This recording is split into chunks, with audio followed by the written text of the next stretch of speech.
Tere, hea PÖFF TV vaataja, minu nimi on Liina Kanarpikk ja mina olen täna enda kõrvale saanud Marge Liiske, kes on siis Industry at Tallinn ja Baltic Event juht. Võib-olla kõik televaatajad ei tea, mis täpsemalt see Industry osa PÖFFil on või kuidas üldse on see PÖFFiga seotud. Aga Marge, võib-olla sa natukene tutvustad meile, et mis see Industry osa siis täpsemalt endast kujutab? Tänapäeva filmifestivalid, eriti suuremad festivalid, ei ole enam lihtsalt filmi näitamise kohad. Nende juurde käib filmitööstuse platvorm või kogunemispaik või konverentsiprogramm, kuidas me iganes me seda ka ei nimetaks. Aga üritused filmi audiovisuaaltööstusele sellepärast, et tänapäeval kinofilmidele väga võrdselt on hakatud ju tootma ka teles, draamaseriaale ja ka meie tegeleme sellega. Nii et iseenesest on tegu festivali juures toimuva filmi professionaalide 4-päevase programmiga, kus samaaegselt toimuvad töötoad, konverentsid, ettekanded, turg, arenduses olevate projektide tutvustus, pooleli olevate projektide tutvustus, nii et 5 päeva jooksul on Tallinnas üle 600 inimese, kelle sügavalt ja pikalt ettevalmistatud projekte umbes 5 aasta pärast siis ka kinolinal näha saab või teles. Te küll alustasite oma juttu ka sellega, et õiged või täpsed terminid, nagu eestikeelsed terminid, selle Industry osa kohta justkui ei olegi. Aga mida see siis minu kui tavalise televaataja jaoks tähendab, et kui mina tahan teada, mis filmitööstuses parasjagu toimub või mis need uued trendid on, siis ma võin minna 25. novembrist alates, vaatan endale programmist sobiva paneeli või jututoa välja ja lähen ja saan nende inimestega kohtuda või kuidas see täpsemalt on? Suures plaanis on siin kohale tulevate inimestega ikkagi kuulamine või osalemine selles programmis akrediteeringuga. See tähendab, et filmiprofessionaalid saavad endale pärast akrediteerimist sellise kaardikese ja kuna need üritused enamjaolt on ikkagi väga spetsiifilised, nii et tavavaatajal, kes küll vaatab filmi, ei ole kindlasti väga põnev kõikides nendes asjades osaleda, küll aga on meil laiema publiku jaoks päevapiletid esmaspäeval, teisipäeval, kolmapäeval ja kes huvitub näiteks kostüümikunstist või visuaalefektidest või fotograafiast ja sellistest muusika professionaalide ettekannetest, siis sinna saab päevapileteid tõesti osta. Millest see Industry osa selles mõttes koosneb, et teil on ju väga palju erinevaid alaliike, paneele, nagu juba öeldud, et üks näiteks on kõige magusam ilmselt on see Work in Progress. Meil tuleb, nagu ma juba enne ütlesin, üle 630 inimese 56 riigist ja nad tegelevad tõesti väga erineva liikuva pildiga.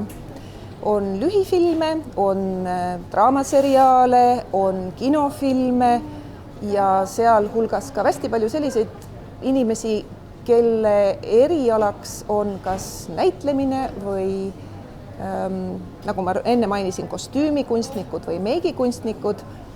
Nii et sellest me olemegi oma programmi koostades lähtunud, et oleks igale sihtgrupile midagi temale ainuomast spetsiifilist ja samas on ka meil üldist huvi pakkuvad asjad. Nii et ma julgeks öelda, et kui meil iga päev siin Nordic Hotellis on 5 konverentsisaalis hommikust õhtuni erinevatel teemadel töötoad, siis igaüks leiab endale midagi, mis teda inspireerib, kust tema saab oma projektidega edasi minna. Work in Progress tähendab eesti keeles pooleli olevate tööde näitamist, kuna filmimaailmas ei ole päris nii, et sa teed oma filmi valmis ja siis lähed pakud seda, annad kinosse.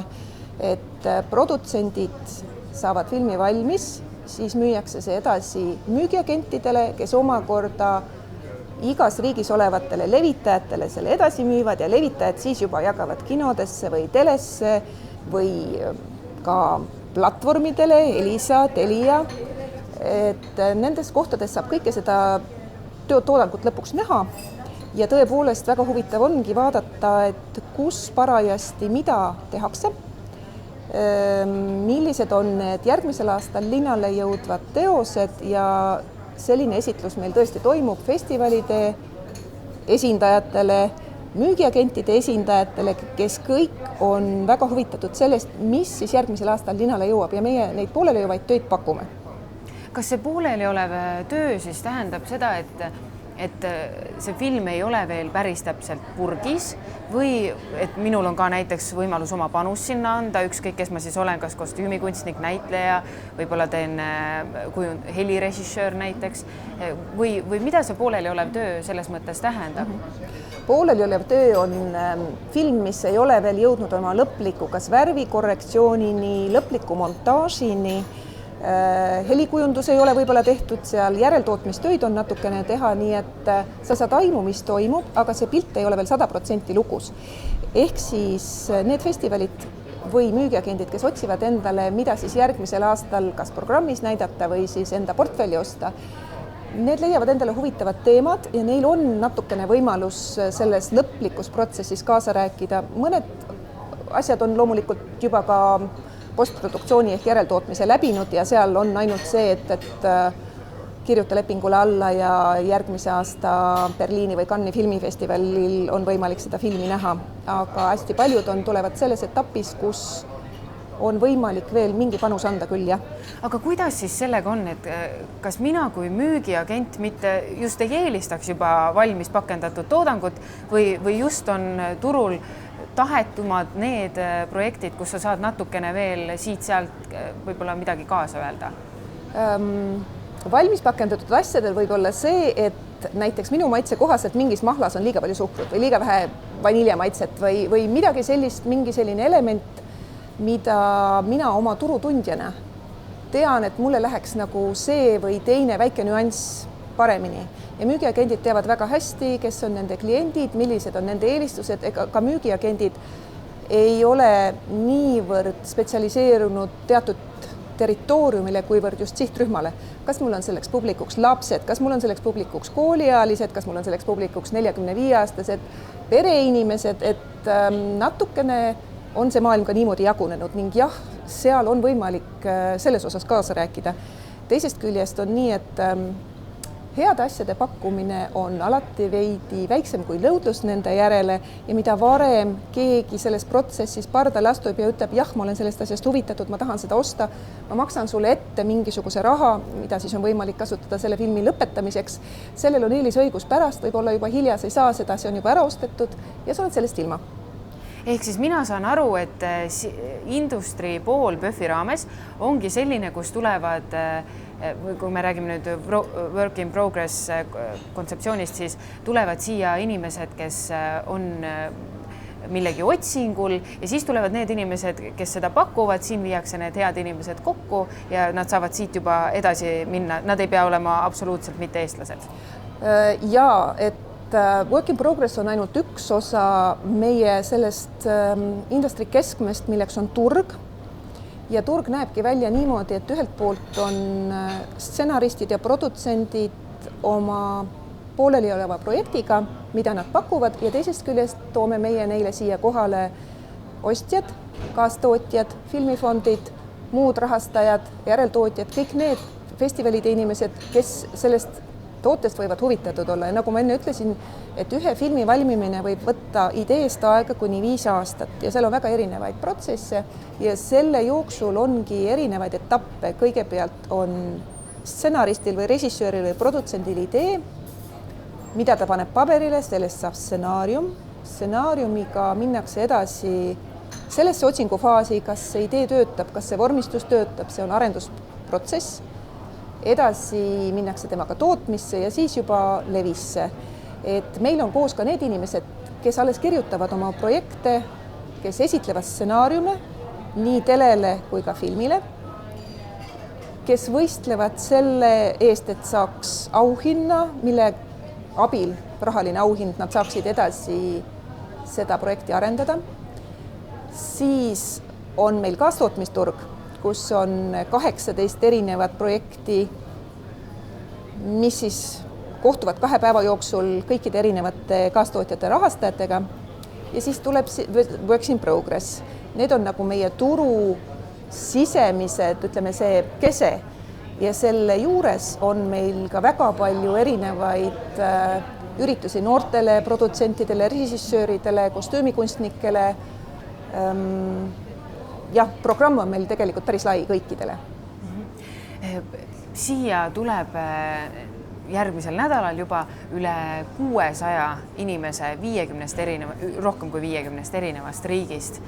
Mida see tähendab Eesti filmitegijate jaoks, et tegelikult te ju justkui toote meile siia, meie filmitegijatele ju siia ka ostjaid või toote selle turu nagu lähemale? Absoluutselt ja see ongi olnud algusest peale esimesi eesmärke, et aidata meie filmitegijatel saavutada kontakte ja rahastamist, sellepärast et filmitegijad käivad küll suhteliselt palju erinevates riikides, nagu siia tuleb meile inimesi 56 riigist, 59 riigist, siis täpselt samamoodi käivad nad ka erinevatel muudel turgudel, Berliinis, lisaks Cannes'is, aga seal on rahva hulk päris suur ja 50 000 inimesega kohtuda ei ole näiteks Cannes'is võimalik.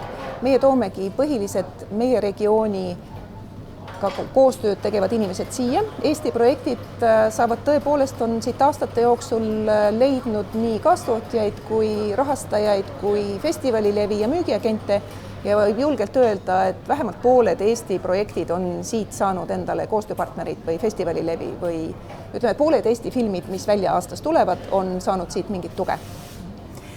Kui me nüüd räägime sellest industri osast, siis see on ju aastatega PÖFFi kõrval ka, nii nagu on PÖFF laienenud ja tiibu sirutanud aina rohkem, siis on täpselt samamoodi see filmitööstuse osa seal kõrval. Mis teil on sel aastal teistmoodi või suurem ja uhkem kui eelmisel aastal? Me olemegi tegelikult igal aastal ilusamad, suuremad ja uhkemad kui eelmisel aastal, nii et igal aastal kasvab meie külaliste arve vähemalt 80 inimese võrra, nii et jah, sellel aastal juba tublisti üle 600. Lisaks oleme me sisse toonud kinolevis näidatavate filmide kõrvale telefilme, draamaseriaale, sest ka Eesti seni rohkem koduturule tehtud teleseriaalid vaatavad järjest rohkem väljapoole, et saavutaks sellise populaarsuse, nagu näiteks on Taani seriaalid, mida me kõik teame, näiteks nagu Sild, selle stsenarist tuleb meile rääkima ja tutvustama, kuidas selles maailmas edasi jõuda. Samamoodi väga paljud erinevad teletootjad, seriaalitootjad, kes teevad seriaale Netflixile, Amazonile, HBO-le, tulevad, jagavad oma kogemusi, kuidas siit edasi minna. Nii et see on kindlasti üks asi, millega me tahame tulevikus rohkemgi edasi minna ja arendada meie seriaalimaastikku. Aga miks on see teleseriaalide, eelmisel aastal te piloteerisite seda ja sel aastal on ju lausa musta vaiba üritus teleseriaalidele, et miks see teleseriaalide asi on niivõrd teie päevakorda tulnud või miks te sellele aina rohkem keskendute? Kas see võib olla selline ühiskondlik laiem pilt, et inimesed tahavad aina rohkem teleseriaale ja võib-olla siis need filmid jäävad natukene tagaplaanile? Kui tuli kunagi televisioon filmi kõrvale, siis arvati, et küll kino sureb varsti üldse välja, inimesed hakkavad vaatama filme ainult telest. Päris niimoodi see ei olnud, aga arvestades, kui palju on meil täna erinevaid võimalusi üldse vaadata liikuvat pilti. Lisaks kinole, tele, meil on platvormid, me vaatame, paljud noored vaatavad filme lausa YouTube'ist, on veebiseriaalid, mis Eestis veel ei ole väga populaarsed, aga mujal maailmas ikkagi vägagi ongi eriti noortele mõeldud seriaalid, mida saabki ainult veebis vaadata. Ja sellele põhineb ka meie edasiminek, arvestades nii suurt audiovisuaalse toodangu tarbimist, sest et kui mõned aastad tagasi, julgeks öelda 10 aastat tagasi, oli telefilmi inimeste seas nagu natukene nagu kõrval, seda ei loetud nii kvaliteetseks kui kinolinale mõeldud filmi, siis tänapäeval juba 4-5 aastat tagasi tele on uus film või kino ja ma arvan, et see on isegi väga hea, et ka meie tegijatel on võimalik oma ideid valada erinevatesse vormidesse just nimelt seal, kus on nende vaatajad. Ma ei ole päris kindel, aga ma julgeks öelda, et 14-15-aastased inimesed ei vaata ka televiisorit, ka Eestis enam tele mitte ja nende esimeseks liikuva pildi vaatamise kohaks on internet, on arvuti, on mobiiltelefon ja eks me kõik liigume sellega kaasa. Kuidas Eestis teleseriaalidega olukord on või kuidas teie hinnangul, te olete ilmselt käinud ja tutvunud ka väga paljude muude riikide toodangutega, et kuidas meil see olukord praegu on? Kas meil on näiteks mingi selline sihtrühm, mis on täiesti katmata seriaalide poole pealt? Kindlasti, aga tuleb arvestada seda, et kõikide protsesside areng, see võtabki aega. Ka meie turu väiksusest tingituna ei ole seriaali, sest enamus Eesti filme valmib siiski riigi toel. Riigieelarvest eraldab neile toetust kinokultuuri ülevalhoidmiseks Eesti Filmi Instituut. Sarnast instituuti või sellist tugisüsteemi teleseriaalidel ei ole.